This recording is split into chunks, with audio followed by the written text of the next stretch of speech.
Hello and welcome to Raider HQ After Dark. I'm your host, Raider. And in this video, I kind of wanted to talk about CUNEs, but I also wanted to talk about the fact that today is September the 10th and let you guys know that I have this tradition of taking September 11th off just as a personal day. I do it at work, I do it in my home life, I do it in everything. And so that's what I'm going to be doing tomorrow, so there will not be a video tomorrow, and that's why.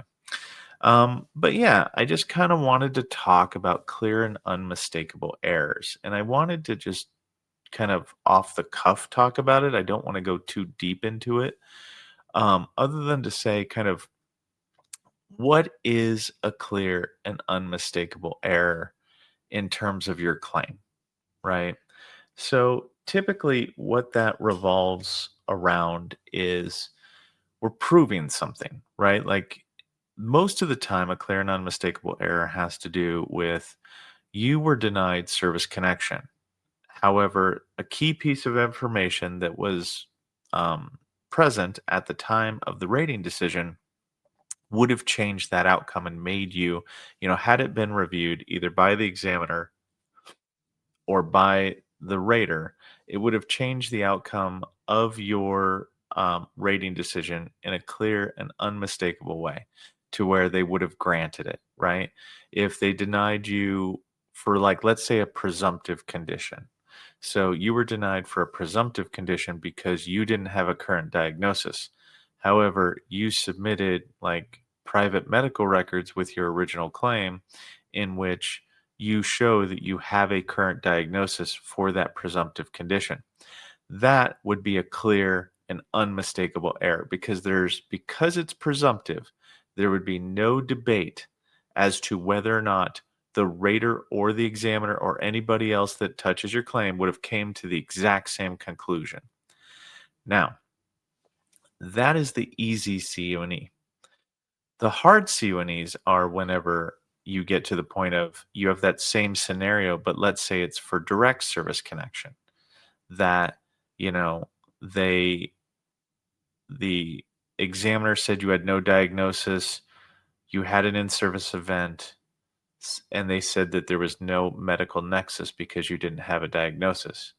Well, if you show evidence that, you know, you had a current diagnosis at the time, that is a clear and unmistakable error to get you an examination. It does not get you granted because it's not clear as to what the examiner would have come up with, right? Like it doesn't necessarily, predict the outcome of the medical nexus. But what it can do, that clear and unmistakable error can get you a new examination. Now, that's a lot of work just to get a new examination. It might just be easier to just do a supplemental claim, resubmit the evidence, highlight it, use crayons, circle it, say, here's my diagnosis, and, maybe print out something that's new, right? Go see your doctor since the last examination and actually, get a new treatment for it within the last year or since the rating decision and just try it that way. That's actually a less painful process than going through the steps of proving a clear and unmistakable error just to get a new examination, right? So there's a lot of subtle nuances to the clear and unmistakable error and like when you would actually use them, and what the benefit has for them. Now, I've seen a lot of questions about the, whenever I talked about missed issues, um, missed issues are something that was not adjudicated. Okay. Like nobody, like if you got denied for something, that's not a missed issue, right? That is an adjudicated issue. A missed issue is something that was never, um, brought to issue that should have been. Now, I'm going to take this moment because mentally I just thought about what I said, and I'm going to tell you that TDIU not being raised to issue by a rater is not the same thing. I've talked about this in a private video or in a different video. No private videos, but TDIU can't be that's not a missed issue. A lot of attorneys like to try to claim it is a missed issue if it wasn't raised to issue by the rater. But if the rater didn't feel like there was enough there, and if you didn't, if we didn't know that you were unemployed, you didn't meet the scheduler criteria, you know, all those things that are required to raise it to issue, then the rater not raising it to issue is not a missed issue. It's a choice by the rater that they get to make. But rambling on, uh, if yeah, missed issues are things that you clearly, they most of the time happen with like dependence education assistance, DEA, when you become 100%. They forgot to add that, or they forgot to give you the ancillary benefit of SMCK for erectile dysfunction, or, something along those lines. It's something that was added with, based upon the actual, the requirements to do so. So missed issues are not the same as a clear and unmistakable error, because a missed issue is like, oh, you forgot to add this, and then we can just out of time, we can just add it and then backdate it to when it was supposed to have happened. That doesn't require us to prove anything, right? Like, it doesn't require the rater to prove anything. It doesn't require the veteran to prove anything. It's just, oh, shoot, we forgot that. We add it in, and we make it whole. We return the rating to a whole, uh, you know, restore it to what it should have been. But a CUNE is much different, right? Because you are saying that the outcome would have changed had this thing been considered. Right. A few good examples of like a CU and E situation is, for things that should have been considered is the theories for service connection. So if you claimed, direct theory for service connection and the rater just denied you for that, but, like let's say you had sinusitis, you claimed it directly because you didn't know any better. You went to Iraq, right, during a qualifying time period. Well, sinusitis is a presumptive condition under 3.320 for the fine particulate matter. And in that situation, if they miss that theory to grant you presumptively, that would be a clear and unmistakable error, right? Because you would have been granted under that. Now, let's use the same analogy as Tara, like you had sleep apnea and you claimed it directly or you claimed it secondary, but you also went to Iraq, right? Well, if they forget to, you know, consider the Terra theory for service connection, that would be a clear and unmistakable error. But the difference between the sinusitis that I spoke about earlier is that that difference would be that you would be granted. The difference for sleep apnea, because it's not presumptive, is that you would get a new exam. And this falls back to my statements that a clear and unmistakable error that doesn't directly get you to grant, you should just do a supplemental claim. Because the only thing, the only reason why you might want to do that is if you have a historical claim in which they failed to get you that exam. Doing the clear and unmistakable error in that context reopens that old claim. So you can roll the dice, and if you get granted, you would get granted back to that historical date and time. So there is value added for the effective date to file a CUNE to get a new examination, right? If one was clearly and unmistakably not given to you when it should have been based upon the evidence at that time. Now, those are kind of the things for service connection, like the CUNEs related to service connection. Now, let's say you're already service connected and you have a CUNE situation with your condition. You have to, this one's similar to the effective date type situation. What's the benefit added to claiming a CUNE? You only get to do it one time, right? So why would you claim a CUNE? Well, it would probably come down to the effective date, or it would come down to the symptoms that were used. So if the symptoms that were used, I'm going to start off with that one. If the symptoms that you had on file at the time of the rating decision, um, if they were enough to, let's say, get you to 100% for mental health, but they just weren't applied, you could do a CUNE and you could show that, like, hey, look, this is clear and unmistakable that I had this symptom right here, evidenced by this particular document in my treatment record showing that symptom. It wasn't considered. Now, the only problem with that is the rater can typically take those symptoms and they can add in the check marks, but if it was put before the examiner and the examiner overruled it, then that will not win a CUNE. So if an examiner if the evidence gets filtered to the examiner and the examiner actually overrules something or they had it in front of them, then that's just the luck of the draw, the bad luck of the draw, where the examiner goes, you know what, I don't agree with that. And it's kind of a jerk face thing because sometimes you have like a neuropsychologist or something like that that says yes, and then some nurse practitioner. Well, not in the case of mental health, but in the case of musculoskeletal issues, you can have it to where you'll have a specialist say something, and then a nurse practitioner overrule it, which I think is the most ludicrous thing I've ever heard of in my entire life, and it annoys me beyond all recognition. So I don't really assign too much weight to the nurse practitioners, just because a specialist, they've got the education, they've got the degree, whatever. But rambling on. So talking about this, I would sparingly use a CUNE. And the reason why I would sparingly use a CUNE for an increase situation is because you can make the exact same argument with a higher level review.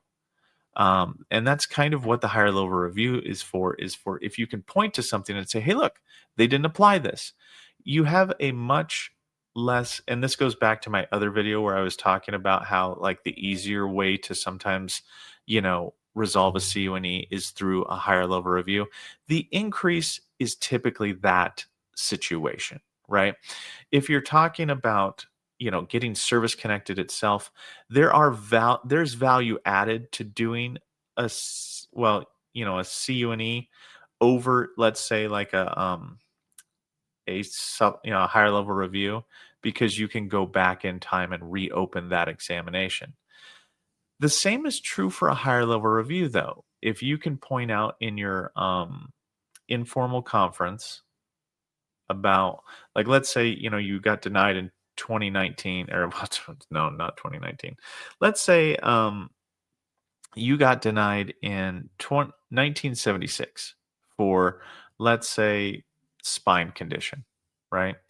And you were denied because there was no, or actually, it would have to be a presumptive for this to work. So let me change that a little bit.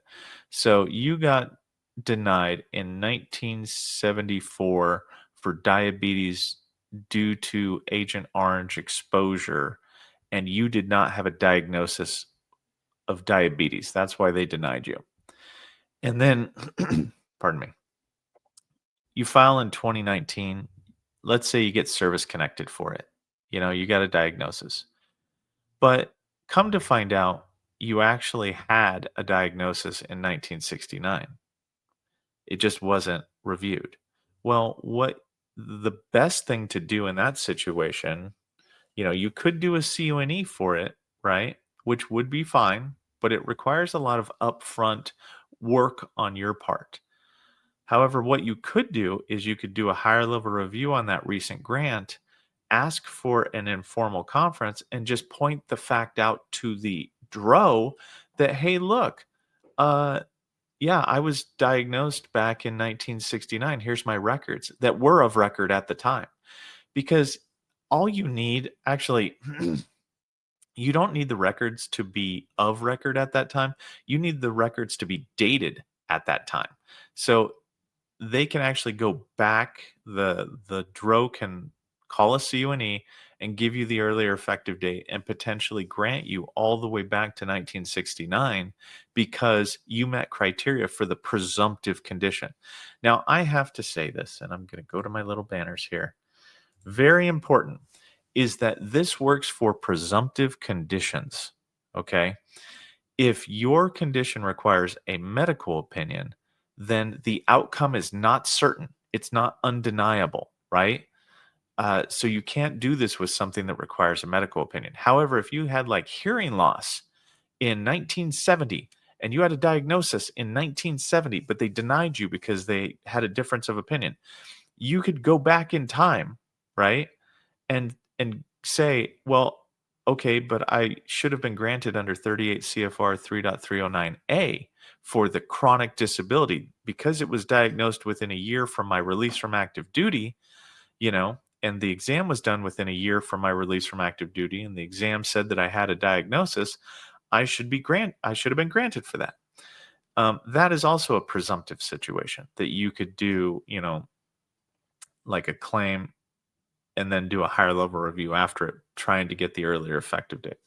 I know I'm rambling. This video is probably not the most helpful in the world, but we're rambling. We're still rambling, people. But yeah, I just kind of wanted to talk about today because I get a little weirded out around 9/11 just because my anxiety disorder. But I just kind of wanted to talk about CUNEs because I was seeing that some of my comments may have caused some confusions about missed issues, confusing like a potential CUNE with a missed issue. A missed issue is a completely separate, never been adjudicated, never like it's not on any decision that you were given, but it should have been. That's what a missed issue is.